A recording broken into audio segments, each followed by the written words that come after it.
Hi everyone, this is Nick. I'm the founder of Chestnut, and I just want to show you some of the stuff that we've been up to lately. And give you a little flavor of the software and what you can do with it. We haven't created any videos yet, so this is the foray into doing some product demos. Let me know what you think. Let me know if there's anything else you'd like to see. This won't be comprehensive, but I will try to touch on some of the more common things that you can do with Chestnut.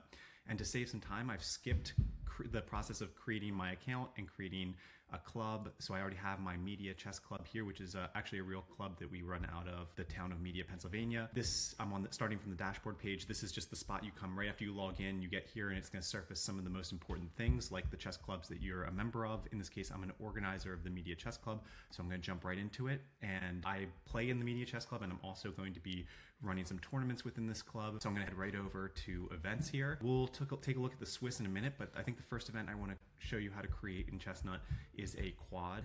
So I'm going to come up here to this button, create event, and we'll create one called the Sunday Super Quad. We'll say that this is going to take place next Friday. I will use myself as a tournament director. I won't set an assistant tournament director for now.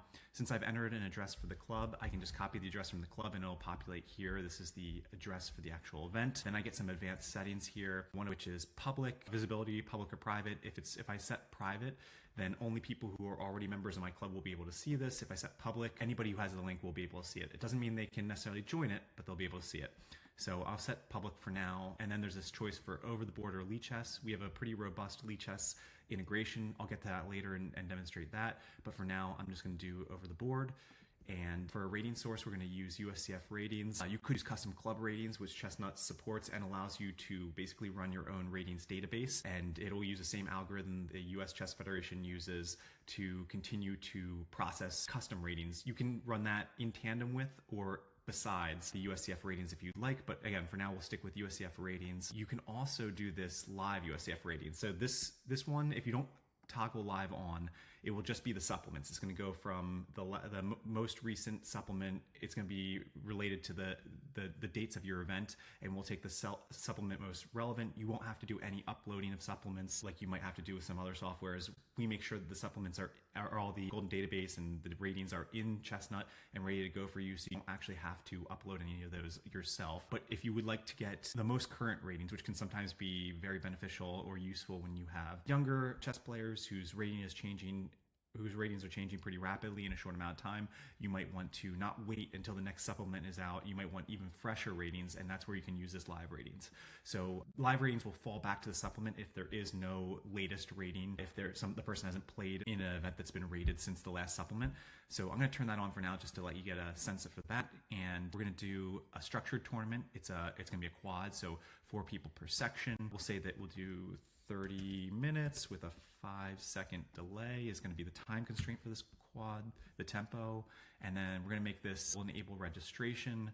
We'll say we'll charge $25, and we're going to enable pay online. I've already set up my payment processing with Chestnut, so I linked my Stripe account to Chestnut, and so I can accept payments through Chestnut without paying any commission besides what Stripe charges. I'm also going to allow pay later. That will let somebody check out without paying through Stripe, and when they show up, I'll have some indication that that person needs to pay me when they get there. If somebody's going to register for this event, I'm going to require that they have a USCF ID. Since we will submit this for rating, I will allow guest registration, which means the person may not need or does not have to have an account with Chestnut to register. It's your choice what to do here. There are some advantages to having an account with Chestnut as a registrant, including that you can see the aggregate history of your games across all the clubs that you play in, but we can get to that later. I'll set a max number of participants for the event of 30, and we'll say that registration closes, we'll just set a date of the 7th, for instance, and say we won't accept any registration online after that. And I can even set a time here. We'll say at 7 o'clock, and we'll create this event. And when we do that, we jump right into our event page. We're in the Sunday Super Quad event. We get this public URL that you can see here. If I jump to it, you can see some landing page information. You can see the address that we entered here, and you can see that somebody could already register for this and sign up. You could register. I already have an account and I'm logged in, so it's asking me to register with my account if I would like to. Since I'm an administrator, I have this little administrator badge down here that will allow me to get back to my event home and continue to edit. So I'm going to show you how quick and easy it is to add some players to this and get up and running. So I'm going to first add some participants, and this participant list is coming from my club members panel. So these are people who I've already entered. I don't have to re-enter all their information every single time. So if I look for somebody like Brian, okay, I can find Brian McDermott. I can find Brian Polka. I can go in and get some of the other folks who've already played. But if somebody shows up and they're not in my list, like let's say Aaron Bisco. Aaron's not in, so I'm going to add him, Aaron Bisco. And I do that, and I can see here's Aaron. This is coming right from the USCF. I've got his, if I click it, it will pull his USCF ID in here. I can copy his name just to make sure I have it as they do. I could enter some contact information if I wanted, or Lichess information, but for now, I'm just going to submit it as it is, and it adds Aaron. I'm getting this note here, this status issues icon here, which is just telling me, since I track club dues through Chestnut, it's showing that these people have not paid their dues yet. It would also show if somebody has an expired USCF. So for example, Amber here, it looks like her ID, her Chestnut or her USC membership has expired over 10 months ago. So if I entered her into the event, there would be two issues for her. One is the club dues and the other is USCF membership expired 10 months ago. So I will continue to add a few people here, and I'm not going to go overboard, but let me get to maybe an odd number. Let's get to 9 people. Okay, so we've got 9 people, and I can sort these people by rating. The first thing I'm going to do, I think, is refresh for live ratings. So this is what we were talking about right now. Before we were using the supplement, we're going to run this in the background. It's going to be updating, going out to the USCF website to see if there's any latest rating for these folks. And in a couple cases, it did find a latest rating. So for example, Aaron, Andrew, Claudio, they all had live ratings that could be pulled in. So we used them. And so now we are pretty much all set to pair this up. We'll say that these are the full number of people who are going to show up.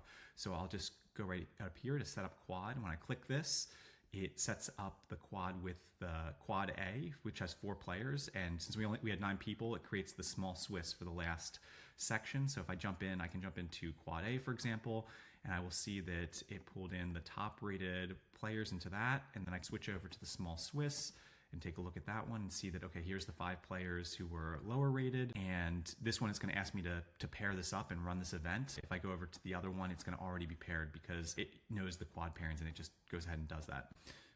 One other thing you could do, let's say that somebody walks through the door at the very last minute. So I had 9 people, and then let's say actually, you know what, a couple people walk through the door at the very last minute, and that's going to give me an even number of quads, and so it's beneficial. All I have to do to get back and get that reset up is reset quad. It's going to pull everybody back out. So now I have those 9 people again. I can add the new people who showed up, and we'll get them in. And so we can now repair the quad, and it's just that easy to get up and running again. Now we have quad A, B, and C, and they're all in progress because it actually ran the pairing for every single one of them. And then let's head back out. I'll do one more thing, which is actually, I'm going to show you one thing that's very convenient with quads. A lot of people like to do this is to just print out a pairing sheet. So if I download this is going to show me a PDF. Hopefully you will be able to see it.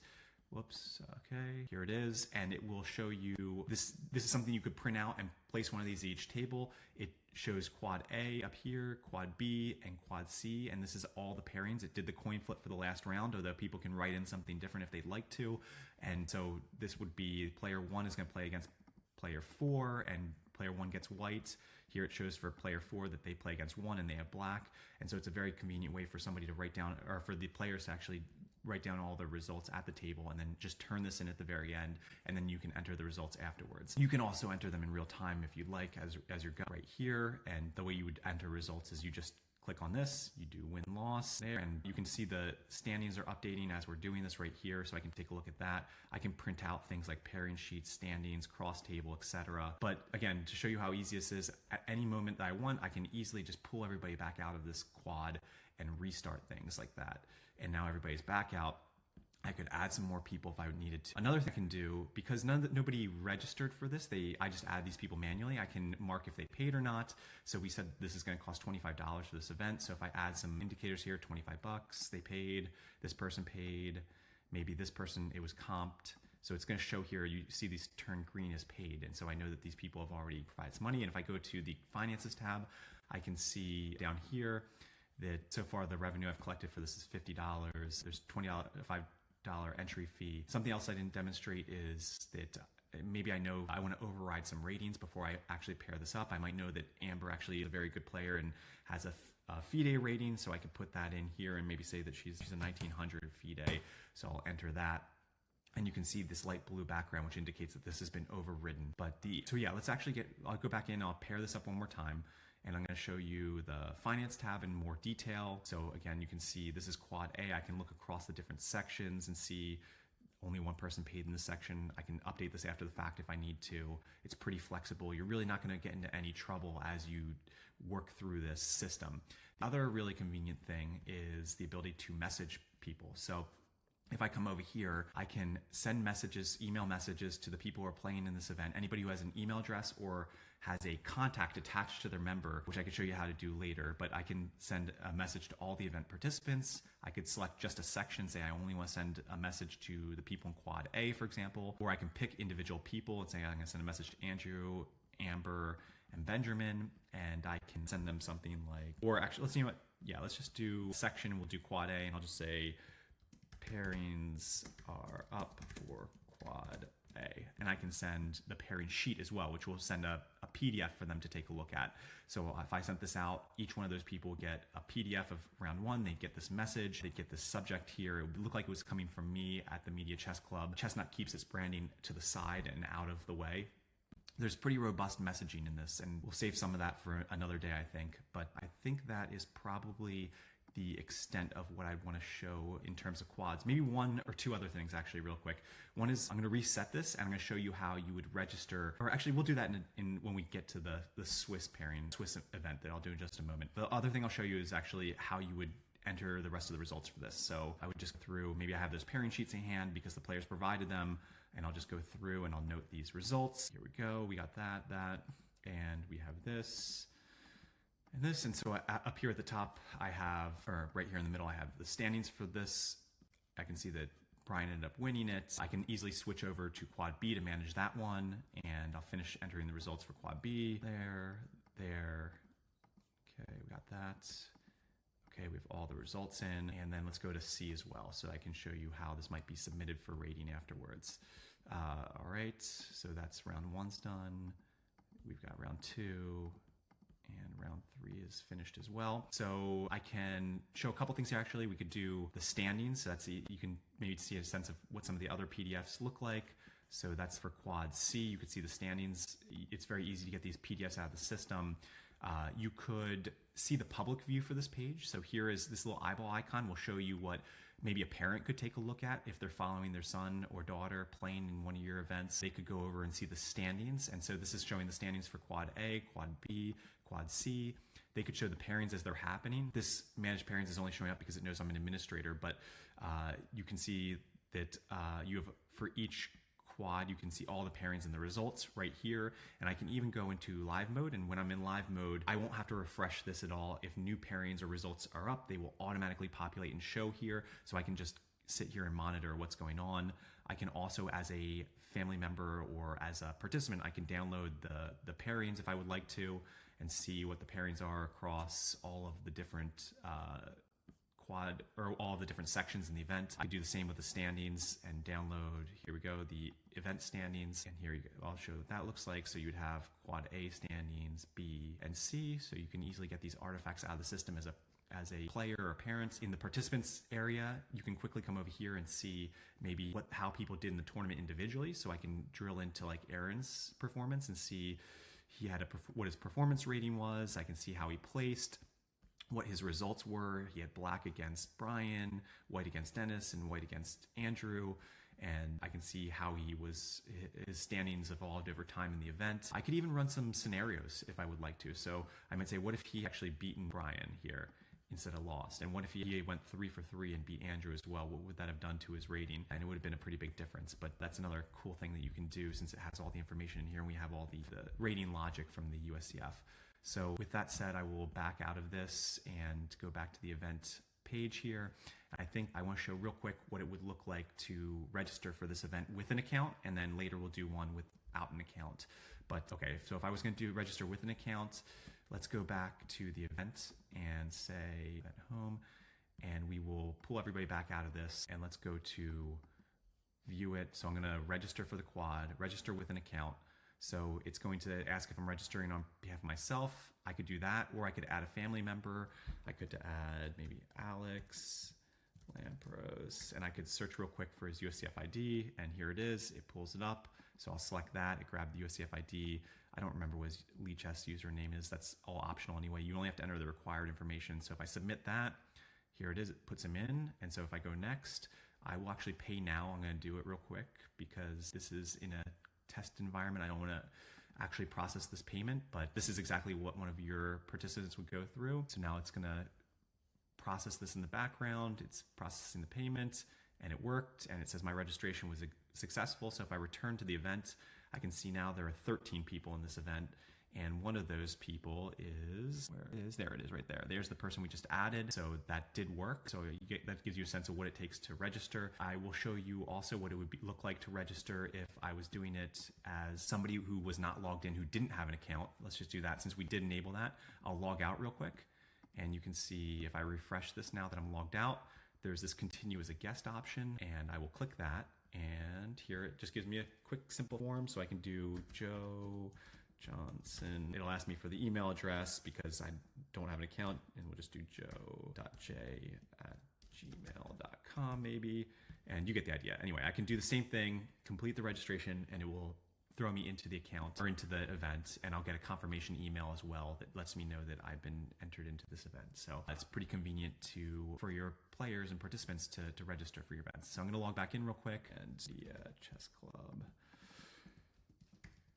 Okay, back in. So let's go to my chess club again, and we'll go back to that event. So I went to events, and I'm going to go back to that quad that we were working on. I forgot to show you how the rating report worked, and that's my fault. So let me just actually, let's just do this real quick. I can show you how fast it is to do this all over again. I'm going to enter these results and that result, okay? And maybe we'll just do one section is rated. We'll say only the top quad was going to be a rated one. That'll make it easier so I don't have to finish the rest of the event. So this section, or quad A, is finished. I'm going to edit quad section B and say it's not rated. So I won't have to finish that one. And I'll do the same with the small Swiss. And I'll say that one's also not rated. And then we'll head over to the rating report area. So if I click this, it has gone through this checklist. It's said, okay, to be able to download the files for the USCF, it wants to make sure that we have all rated sections are complete. I have a club affiliate. The event details are populated. So it goes through this and makes sure that you're set up for success when you do go to send this over to the USCF. This is where you would download the DBF files. They will download in a zip folder with the 3 DBF files and 1 text file, which will have information that you would need on that initial screen, including the chief TD, their USCF ID, which is required. And then finally, when you do submit an event to the USCF, you get the USCF event identifier, and we allow you to add that here, which is a nice aspect. You get it right here, shows where you can find that. But you can add that here, and then your players, if they come back to your event landing page, they can then jump easily right to the ratings page from the USCF. So that's a nice little feature as well. I did tell you, or mention that we have this club ratings aspect.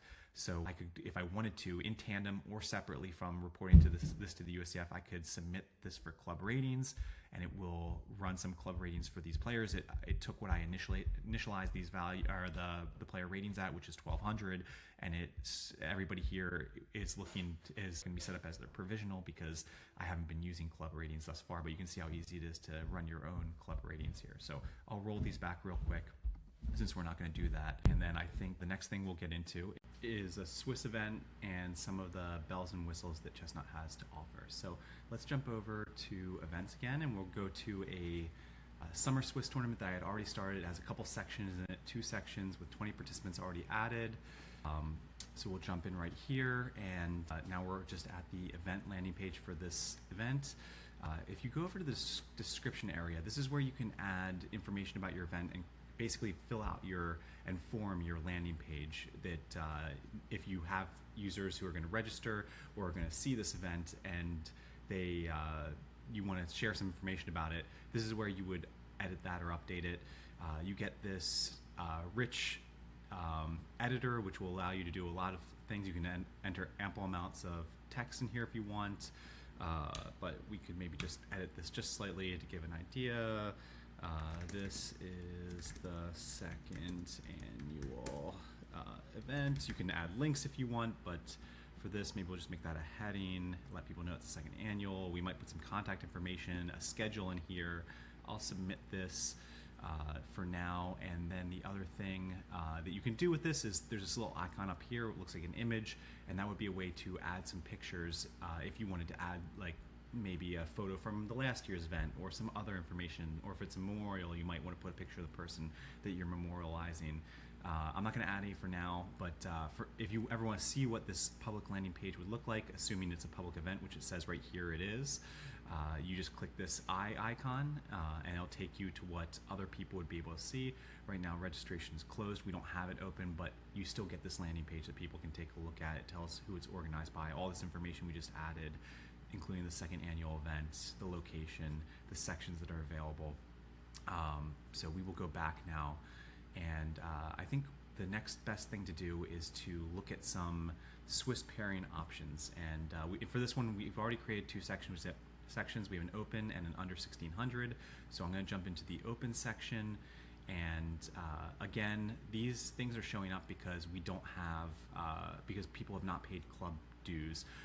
I'll really quick jump over and show that because I think that'll be helpful to maybe get oriented around the member screen, and then we'll come right back to this. This is unique, but if you had club dues, if you don't have club dues enabled, these would not show up for that reason. So you're not going to be bombarded with these orange icons like I am right here. So maybe I'll just jump over real quick and I'll show you what I mean. If I jump over to members, you get this list of all the people who are in your club with some information about them, including their USCF ID. You can sort by a lot of this information. You can see when they were last active at your club, meaning the last time they played in an event there. And you could also go over to this ratings tab and you can sort by the top rated players in your club. So here's mine sorted by USCF regular rating. If I run club ratings, I can sort by that as well. We do not have any club ratings at the moment, but if I added some, for example, and this person maybe 2000, 1500, then you'll see that there. And if this one was 2100, for example, not 21,000, 2100, and I sort by that, you can see they show up at the top. You can download all this into an Excel format. You can upload members in bulk or update them in bulk. You can add custom fields if you want to add something like maybe you deal with a lot of Scholastic players and you might want to put their age or a school or something along those lines. You can manage these custom fields like that. And then here's the club dues. This is only on because I enabled it. I enabled it through my settings, which we can get to in a minute. But if I go to, so Aaron, for example, I have set up that the club dues are $25 and I do them on a rolling basis. There's a whole bunch of settings that you can set here, but if I add these Aaron's paid, for example, and maybe the Amber's paid, it's recording the date and it's recording when their membership expires.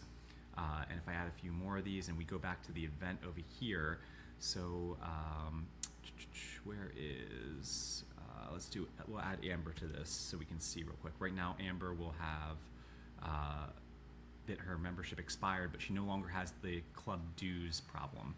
And if I add Aaron, he shouldn't have anything because he's not an expired member and he doesn't have a problem with club dues.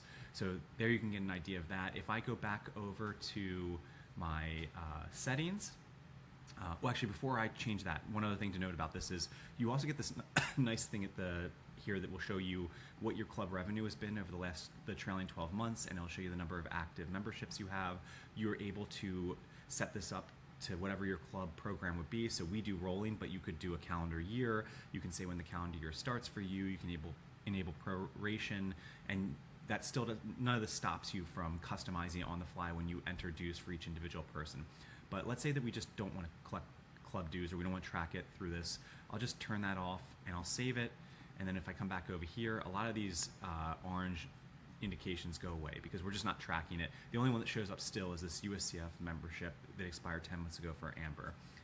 Again, we're going to want to override her rating because we said earlier she's a stronger player than it's showing here, so I do that. And we are all set. We're managing two sections, so I might take a quick run through this and take a look. This is our open section, and we have 15 people in it. And our under 1600, we have 7 people. and one person isn't under 1600, so maybe we want to move them. If you want to move somebody between sections, you just click this little icon right here in the participants pane, and it will suggest which section to move them to. I'm going to move them to the open, and it'll just do that as long as they're not already involved in any pairings. And then we're pretty much ready to get going. So I'll show you what it would look like to pair the first round. One other thing actually before we jump in, a lot of times you have family members that'll show up, or you have a situation where people don't want to play each other, you might honor that. And the way that we handle that in Chestnut is with teams. You can run team tournaments, or you can just use teams as a way to make sure that people don't end up getting paired against each other. So I might just do this, create a team called Family A, and that's it, and I'll just enter, and now Family A shows up there.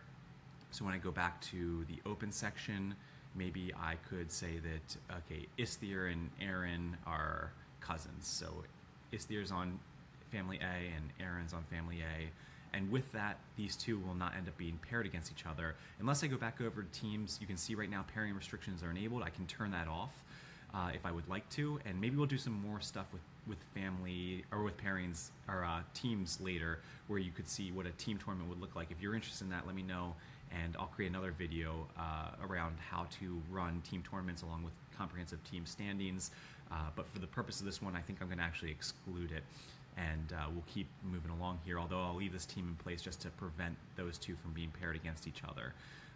All right, so with that, we're off and running. If we wanted to run accelerated pairings, we have that option right here, but the most common thing to do is it already knows that we've set up for a Swiss, so we're going to just jump in and auto pair the first round of the Swiss. 16 players, so we're going to have 8 boards, and we set this to start the boards at board 8, and these are the pairings that we end up generating. And it's just that easy. If anything happens, or for some reason you want to undo this, it's very easy to just delete all pairings, or delete pairings without a result, and then you come back here. Maybe you decide you want to toggle one of these, you want to handle manual pairings and make sure somebody ends up playing against somebody else, or you didn't like the way that the pairings actually ended up working out. You can delete them in totality, or you can delete them in part. Actually, let's just do the, I'll repair it all the way, and let's say that we just, for whatever reason, after the fact, we realize that these 4 players down here, we should switch this up in some way. We could just delete one of those pairing, or both of those pairings, and then these 4 players get bumped out here to the unpaired list. And when I go to manual pairings, I can just change this around and move Jeffrey over here, and maybe move George, and then Frank and Jim, and so I'll change it up this way. There's some cool features here. I probably should show this again once we get a little further into the rounds, but for now I'll just submit that, and we can move along, and I'll just do some pairings here just to show what this would look like. We'll say that we're getting alternating wins and draws in place, and then this round is done. Another feature that is kind of unique to Chestnut, I think, that makes us pretty user-friendly is this feature that's really comes in handy for Swisses. When you run a Swiss over multiple days, maybe you run over several weeks, you don't always know that the people who showed up in earlier rounds are going to show up again. So you might have people showing up anew for the first time in round 2, and you might have people from round 1 who don't show up. So how do you manage that? A lot of people will print out the attendance list from the prior weeks, and they will check people off, but we've built a checklist into this, so you can start what we call a roll call, and when you do that, it allows you to mark people present. So as people walk through in the door, I can say, okay, Don's here, Jim's here, Aaron's here, Nick's here, Ed's here, and then maybe somebody new shows up for the first time, and Benjamin shows up, and now it's going to say, uh-oh, okay, what's your buy policy for the first round? And maybe we do a half-point buy for the first round. So I'll submit that for Ben, and that takes care of that. We now have 17 people in this. Ben got his half-point buy. If we look here at the standings and we look at Ben, you'll see right here he got that half-point buy and is taking that into account. I'll collapse that for now, and we'll keep going. I'll enter a few more of these people as present, but let's say a handful of people didn't actually show up. So let's say that right now we have 13 people marked present. I can see who they are. If I accidentally mark somebody present who's not, I can always change that. Rather than sort these people out and figure out what my buy policy is on the spot while a bunch of eyes are on me, waiting for their parents to be up, I can just do this and pair only the people who have been marked present, which is 13 people. So when I do that, it will figure out who deserves the buy, which was Jim, and it will go ahead and pair everybody else. And now you see I still have these 4 people, and I can deal with that later. I can give them the half-point buys because they were all there in the first round, and that's my policy, is a half-point buy and then a 0-point buy. But I can do that in a lower stress environment after I have the pairings up. But in any case, this is how you would go through that.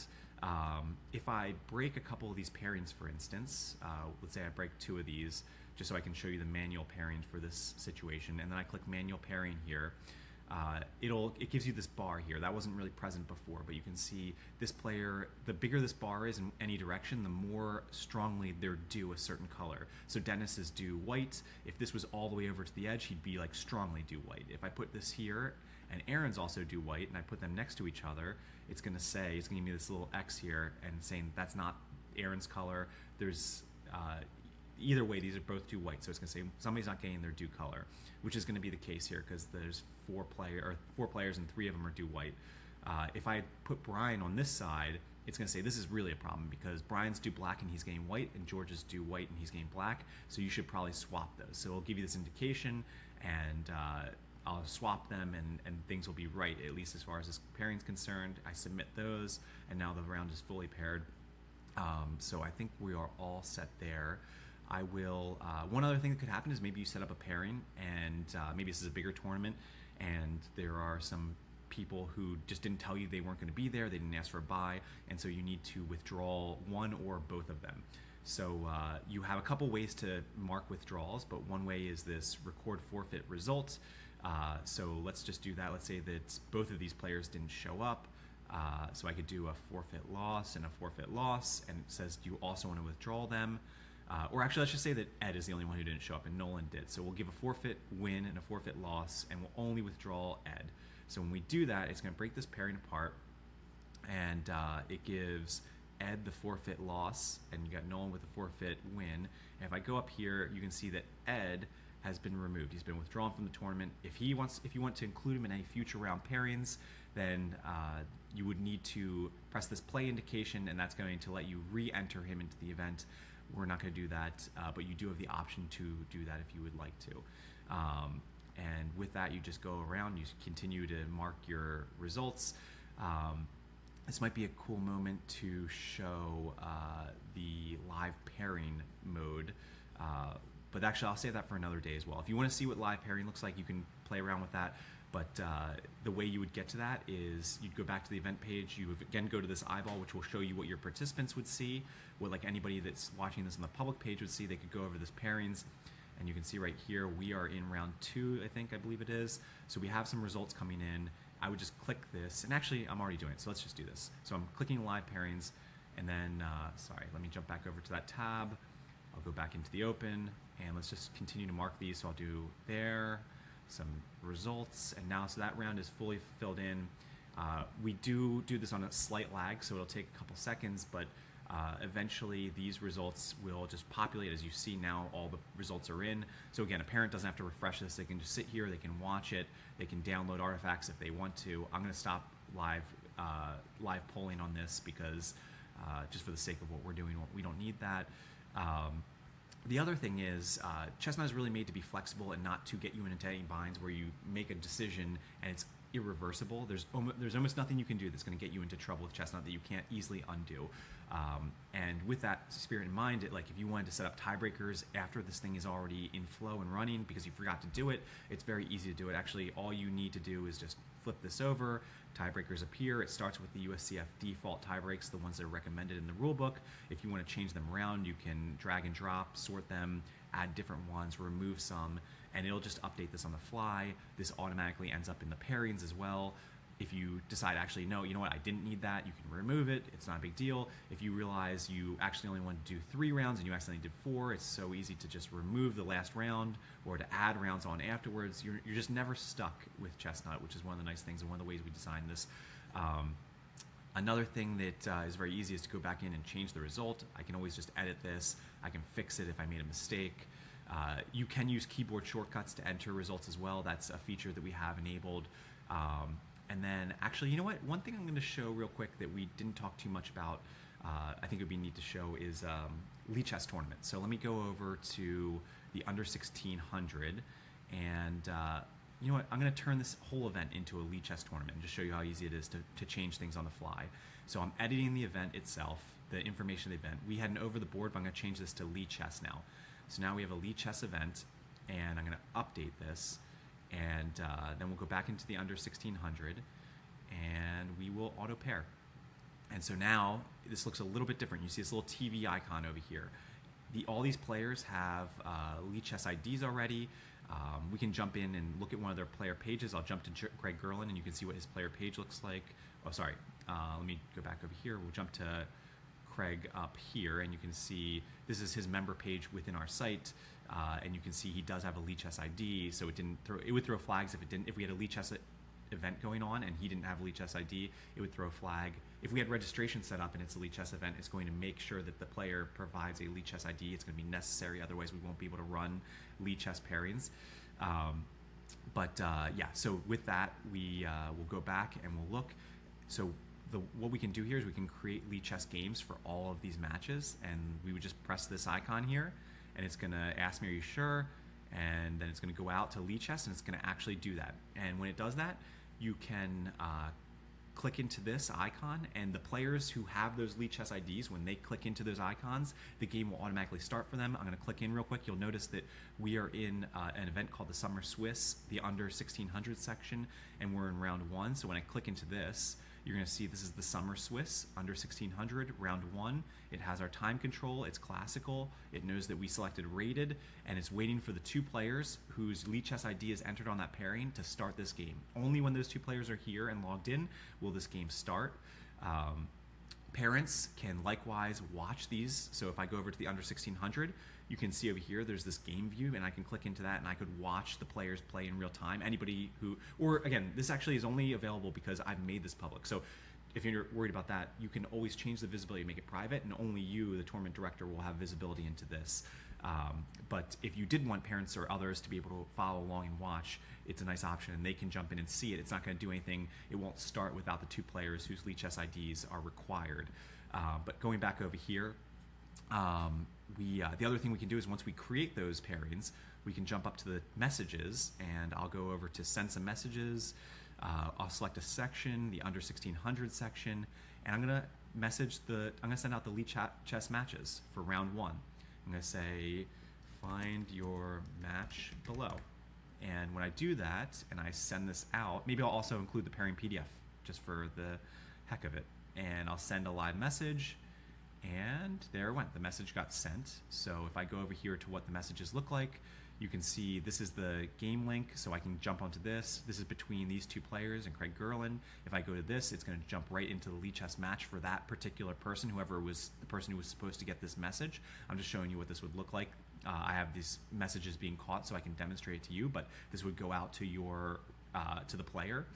And then you also have some, I didn't mention this, but you can jump in and see some of the message history too. So I just sent a message out to 6 recipients, and it'll say how many of those messages delivered, how many times they were opened. You can get some message information should you want to look into that. But in any case, with that, it makes it very easy to manage your event, and you can, especially a Lichess event where you might want to let people know when the pairings are up and have them specifically go in and take a look. If for some reason there's having difficulty, or these Lichess matches will stay open for a while, so they don't have to get in there in like 2 seconds and get to it. But you may want to cancel it, or you may need to cancel it for some reason, and you can cancel all of them or cancel them individually over here. So that's an option. And when you are, if they're all good, you can go in and check what the results were, and then update the results here. It won't do that automatically. You will still have to enter the results as the tournament director and confirm that everything's happening correctly. That'll be still part of your responsibility. But I think that covers a lot of what I wanted to show as far as the Lichess event goes. So we covered quads, Swiss events, we covered some of the messaging, we covered some club dues, we did look at event financing. Maybe the only thing else to mention real quick is to look over at the member tab again.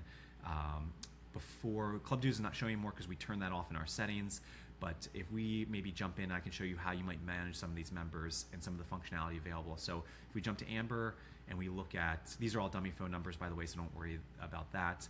But if I jump in here and I want to add some notes, I can do this. This isn't a min-only note. This is something that only I will be able to see.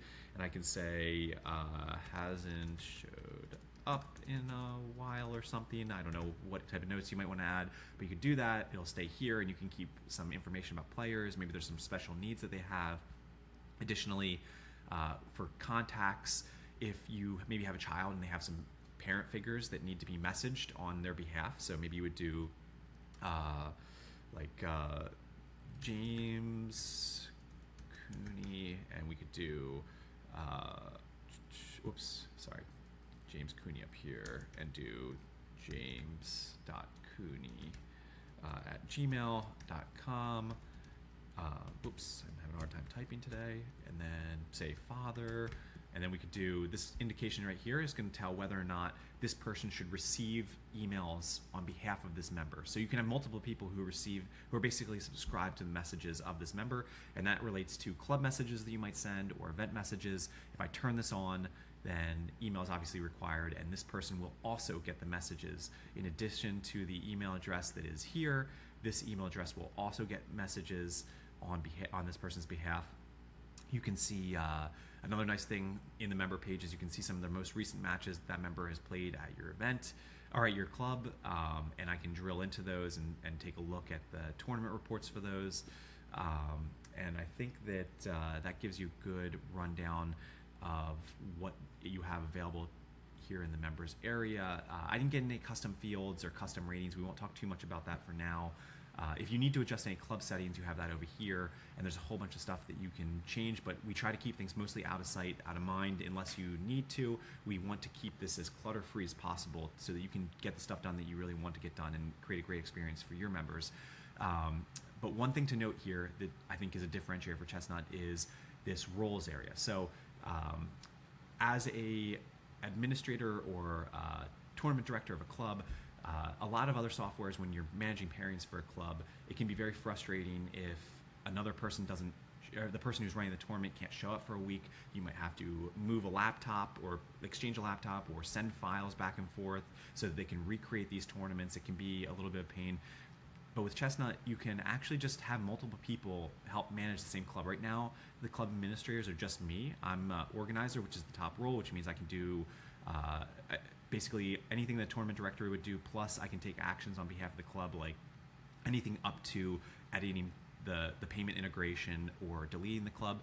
But I can add other people too. I can invite Don to be an administrator, and that would give him the ability to create, edit, and manage events. And then if I wasn't able to make it to some week, or if we have like 3 or 4 tournament directors, they can all co-manage this together, and you don't have to, there's no sending files back or forth or anything like that. I'm not going to do that right now, but you have that option there. And the other aspect that's nice is, as a player, we talked about that registration piece, and if you register as a guest, you don't get this, but if you register with an account, you actually get linked to the member in these clubs, however many clubs that you sign up through Chestnut, and you can end up getting stuff like your statistics across these clubs, and you can see things like how many people you played, what your score is. If you have family members attached to your account, you can see how your family did. I don't have it, but you can also add in the matches themselves if you'd like, and you can record these matches. So then you could potentially say, let's see how I've done against Klein, and I can see the last time I played Ed Klein was in this event. There's not very many records because we just started doing this, but if I had many records, you'd be able to see, like, it'll even say this is a Queen's Pawn game, and I could see, I could search by the opening itself to see how well I do in these types of openings. So this is a feature that is available to you. You can get a record of all of your events. You can keep a record of your registrations here as well. So that, as a player, is a nice feature if you choose to use the register with your account. And the other nice thing is you just never have to re-enter your information. If I go to my account and I take a look at this, it's stored my name, my email. If I had registered, I can enter my USCF ID here for Nicholas Lampros, and there I got it. And so now I have my USCF, and if I do FIDE, Nicholas Lampros as well, if I have a FIDE ID, boom, I got that now. And so now once I save these, these are available no matter how many times I register. I don't have to keep re-entering that information. Similarly with family members, if I have a couple family members in here, I don't have to re-enter their information either. It's just here and it's available. And so if I go to register for myself and my family, it's easy just to say I'm going to register for this person, and then they get entered in the event, and it saves you some clicks. So I think that is a good stopping point for now. If there's anything that anybody has more questions about, please let me know, and I'd be happy to do some future videos. Thanks.